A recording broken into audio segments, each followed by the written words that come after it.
Hello everyone, this is ज्ञान sir. Welcome to ज्ञान mathematics classes. आज हम लोग कुछ प्रश्न देखेंगे जो आपकी आगामी परीक्षा के लिए बहुत महत्वपूर्ण होगा। जैसे कि क्वेश्चन नंबर यहाँ पे 70 है, तो 70 में देखेंगे अवकलन समीकरण इतना का घात क्या होगा। घात यानी कि डिग्री, घात यानी कि डिग्री। तो डिग्री किसमें मिलता है? जिसमें हायर ऑर्डर हो। तो हायर ऑर्डर किसमें है? यानी हायर डिफरेंशिएशन, यानी कि अधिक से अधिक बार डिफरेंशिएशन हुआ हो। तो इसमें एक बार डिफरेंशिएशन हुआ है, इसमें दो बार डिफरेंशिएशन हुआ है, इसमें नहीं हुआ है। मतलब सबसे अधिक बार डिफरेंशिएशन इसमें हुआ है, तो हायर ऑर्डर इसी में मिलेगा। तो हायर ऑर्डर कितना बार हुआ है? तो दो बार हुआ है। तो हायर ऑर्डर क्या होगा? दो होगा। लेकिन इसमें आपसे क्या पूछा हुआ है? तो डिग्री पूछा हुआ है, यानी कि घात। तो जिसमें हायर ऑर्डर मिलता है उसी के पावर को घात कहते हैं, यानी कि डिग्री कहते हैं। तो हायर ऑर्डर यहाँ पर दो है। अगर ऑर्डर पूछा होता तो दो आंसर होता, लेकिन डिग्री में भी दो ही है। तो ऑर्डर और डिग्री दोनों का क्या है?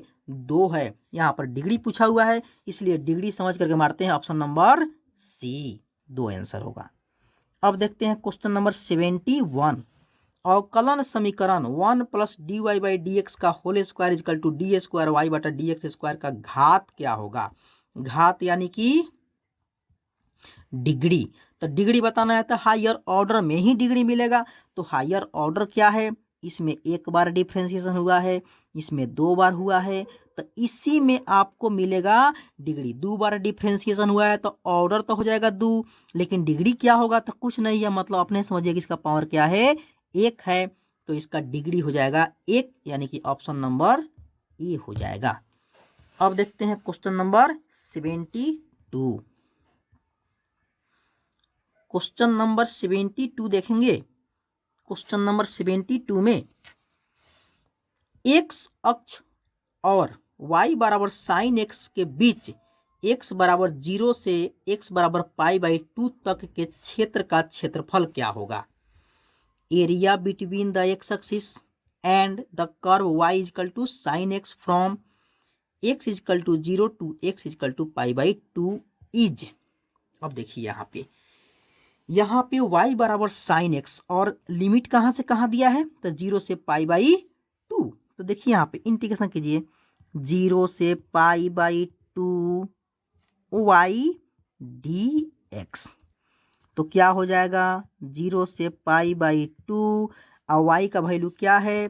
तो sine x, sine x D x.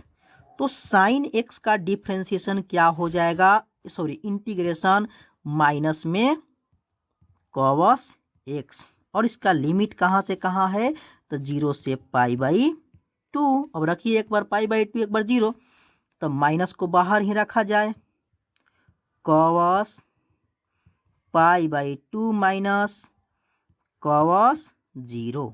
यहाँ देखा जाए माइनस कॉस पाई बाई 2 यानी कि कॉस 90 का मान हो जाएगा 0, अब माइनस में कॉस 0 का मान हो जाएगा 1। अब देखिए माइनस इधर गया माइनस, तो माइनस में जो गया प्लस में 1, इसका आंसर हो जाएगा आपका 1, यानी कि 72 का आंसर 1, ऑप्शन नंबर सी।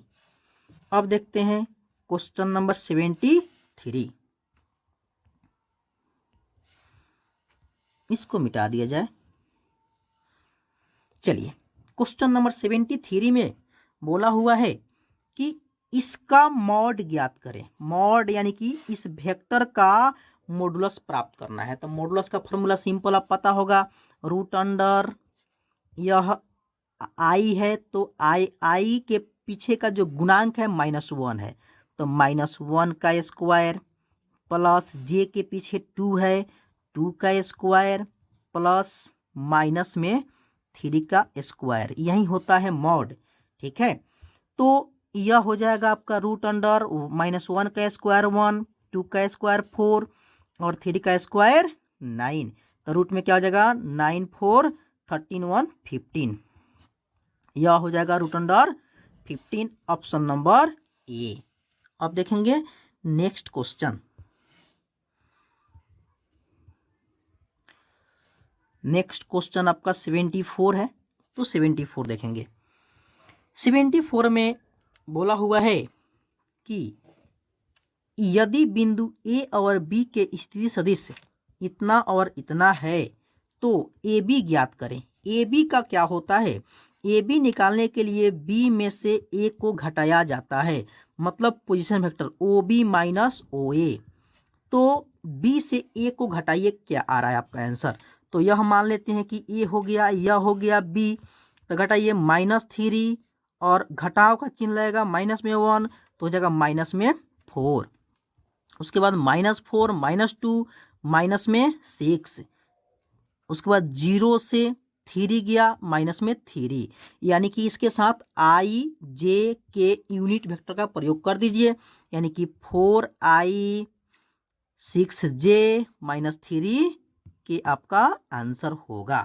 तो माइनस में 4i माइनस में 6j माइनस में 3 के आपका ऑप्शन नंबर हो जाएगा बी। अब देखेंगे क्वेश्चन नंबर 75।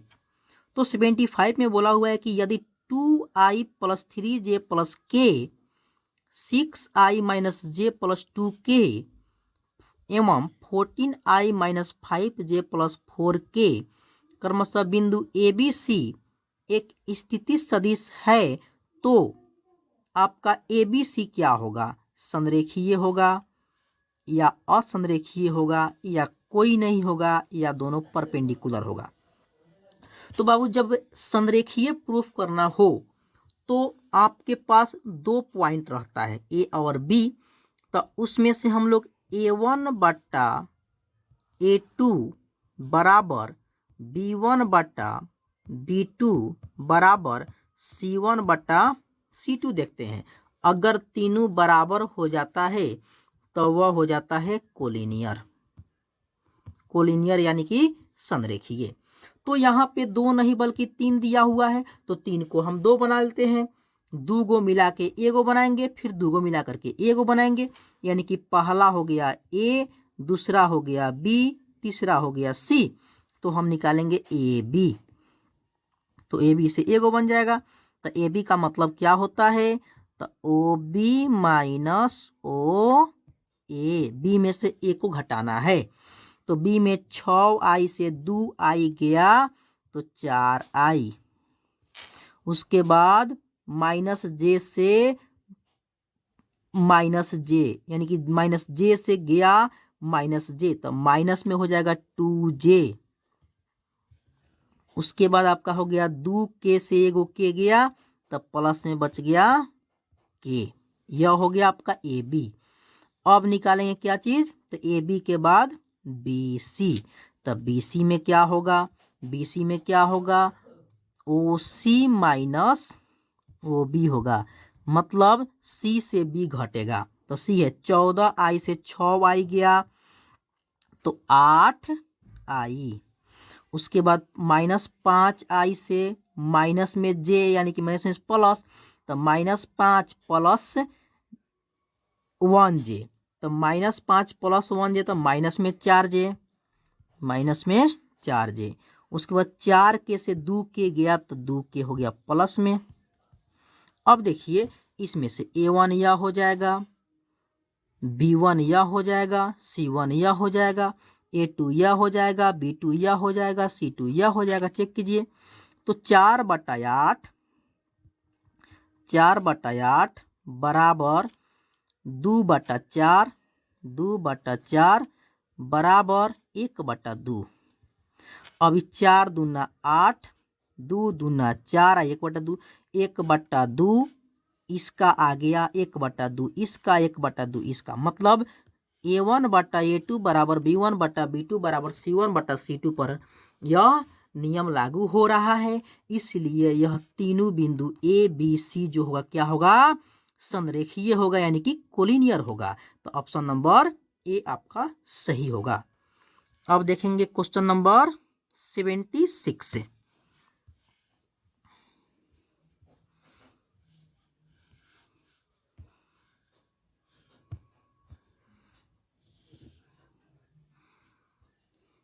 तो क्वेश्चन नंबर 76 के लिए बोला हुआ है आपसे कि सदिश इतना का मापांक ज्ञात करें।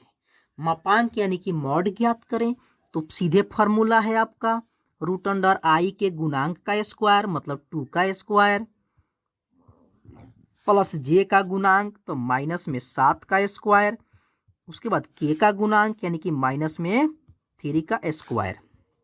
तो क्या हो जाएगा, 2 का स्क्वायर 4, 7 का स्क्वायर 49 और 3 का स्क्वायर 9। तो क्या हो जाएगा यह, तो जोड़ेंगे तो 9 9 18 यानी कि हो जाएगा 58 4 62 यानी 62 हो जाएगा।